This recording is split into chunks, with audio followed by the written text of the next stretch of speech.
അതുപോലെ എല്ലാ ജീവജാലങ്ങളും രാത്രി പുറത്തിറങ്ങുന്നു. അവർക്ക് കാണുന്നുണ്ട്, അവർക്ക് ഇരുട്ടില്ല, നിങ്ങൾക്ക് മാത്രം ഇരുട്ട്. ആ പ്രകാശത്തിലൂടെ ആ പരമാത്മാവാണ് പ്രവർത്തിച്ച് ഇവിടെ എല്ലാം നടത്തിപ്പോരുന്നതും ആ പ്രകാശത്തിലൂടെയാണ്.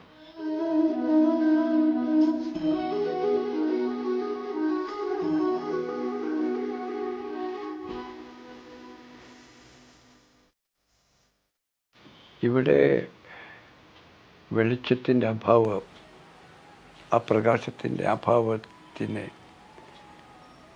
നമ്മൾ ഇരുട്ടെന്ന് പറഞ്ഞു. പക്ഷേ എല്ലാ ജീവജാലങ്ങൾക്കും ഇരുട്ടില്ലല്ലോ.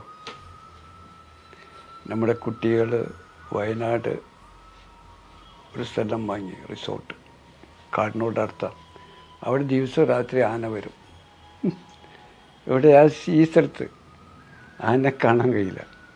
അപ്പോൾ രാത്രി കാട്ടുന്ന ആന ഇറങ്ങി ഇവിടെയൊക്കെ വന്നിട്ട് ഭക്ഷണം, മരം കൊമ്പ് ഇടിച്ചിട്ടും ഇവിടെ എല്ലാം വന്നിട്ട് നേരം വെളുക്കുമ്പോഴത്തേനും അവർ പോകും. അവർക്ക് കണ്ണ് കാണുന്നുണ്ടല്ലോ, നിങ്ങൾക്കെന്താ കണ്ണ് കാണാത്തത്?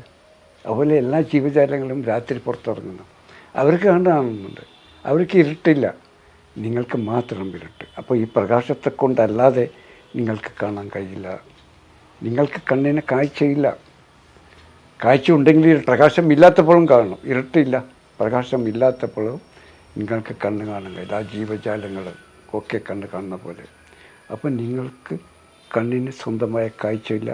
ഈ വെളിച്ചം വന്നുകൊണ്ട് എല്ലാത്തിലും ആ വെളിച്ചം പതിച്ച് ആ വെളിച്ചം നിങ്ങൾക്ക് ഈ രൂപങ്ങളെ കാണിച്ച് തരുമ്പോഴാണ് നിങ്ങൾക്ക് കണ്ണ് കാണാൻ കഴിയുന്നത്. അപ്പോൾ വെളിച്ചമാണ് നിങ്ങൾക്ക് കാഴ്ച നൽകുന്നത്, അല്ലാതെ നിങ്ങൾക്ക് സ്വന്തം കാഴ്ചയില്ല. മറ്റുള്ള ജീവജാലങ്ങൾക്കെല്ലാം സ്വന്തം കാഴ്ചയുണ്ട്, അതുകൊണ്ട് അവർക്ക് വെളിച്ചത്തിൻ്റെ ആവശ്യമില്ല. സൂര്യപ്രകാശം ആണ് ഈ വെളിച്ചം നൽകുന്നത്. എല്ലാത്തിനെയും, വെള്ളം, ഭക്ഷണം, ഊർജം, എല്ലാത്തിനെയും പ്രവർത്തിപ്പിക്കുന്നതും നിലനിർത്തുന്നതും ഒക്കെ സൂര്യപ്രകാശമല്ല, പരമാത്മാവായ ദൈവം ആ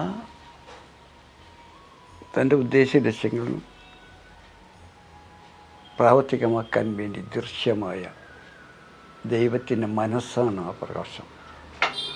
ആ മനസ്സിനെ ഓരോരുത്തരും ഓരോ പേരുകൾ പറഞ്ഞാണ്. സൂര്യനെന്നും, സണ്ണെന്നും, സൂരജെന്നും, അറബിയിൽ ഷംസെന്നും ഒക്കെ പറയുന്ന ഓരോ പേരുകൾ നമ്മൾ പറയുക. അത് പരമാത്മാവിൻ്റെ മനസ്സാണ് ആ പ്രകാശിച്ചുകൊണ്ടും ആ പ്രകാശത്തിലൂടെ ആ പരമാത്മാവാണ് പ്രവർത്തിച്ച് ഇവിടെ എല്ലാം നടത്തിപ്പോരുന്നതും ആ പ്രകാശത്തിലൂടെയാണ്, പരമാത്മാവായ ദൈവം.